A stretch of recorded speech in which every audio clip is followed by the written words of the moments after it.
let's say it again. So let's talk about right speech. And what that means is don't lie, instead, tell the truth. And don't use harsh words and speak out of anger. Instead, speak kindly. And don't sow discord or gossip, set people against each other. Instead, use your power of language to bring people together and to create understanding. And last but not least, don't engage in useless chatter, which kind of means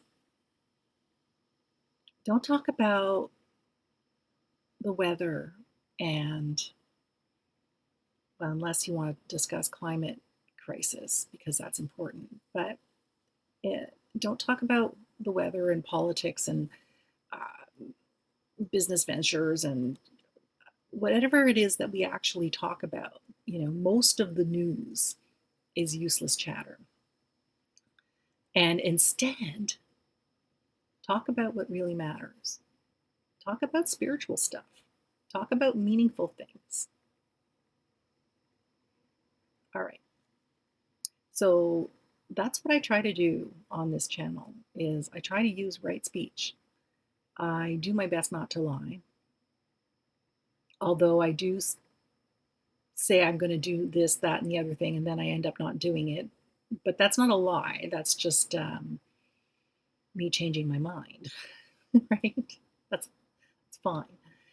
Um, Useless chatter is one I have a big problem with because there's a lot of chatter around me, and there's a lot of chatter in our society. And being polite and friendly means chatter, chatter, chatter.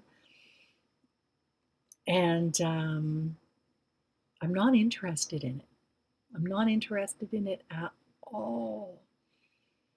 A lot of people, though, are not interested in one's or my or your opinion about spirituality, and they don't want to be harped on all day long or have things constantly brought back to, what's right and wrong and what's meaningful and what's not. So, what I do is I try to sort of listen loosely to the chatter that's happening around, um, but not get drawn into long conversations about it. So I give kind of non-committal sort of answers. Like I don't encourage it, and I try not to engage in it myself. Gossip is something that I've never been interested in, and it's completely easy for me not to engage in it, including gossiping about political figures. And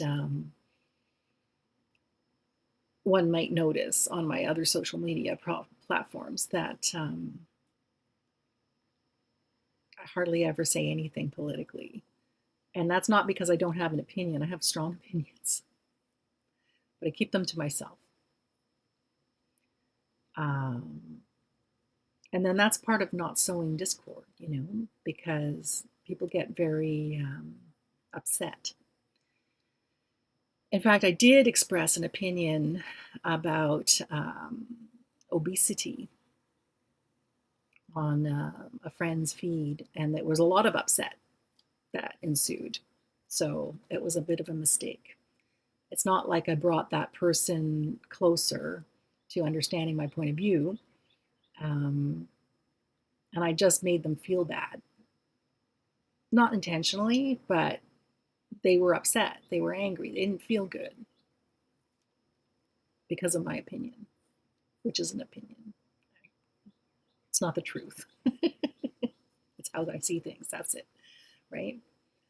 Um, and then lying. Well, I lied a lot as a child, mostly to stay out of trouble, get out of trouble, prevent trouble, cover up other people's misdeeds, things like that.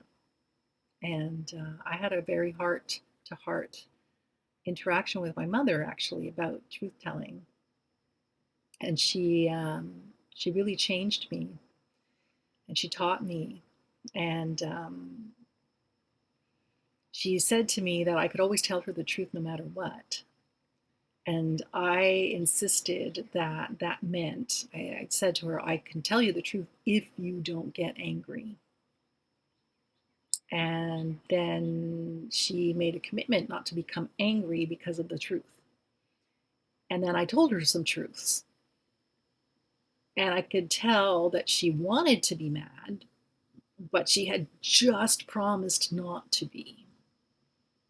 And so she kept her word, and she did not launch into a yelling or lecturing or negative tone, and she kept herself very calm. And I did not get into trouble for telling the truth. And because of that, I made the effort to get out of the habit of lying, because it had become just a habit. I just opened my mouth and stuff would come out, and I never even really thought about it. Right. And yeah, so thanks to my mother, I learned how to tell the truth in that context. And then I practiced and practiced, and it became okay. I realized that most of the time I could tell the truth and not get into trouble for it.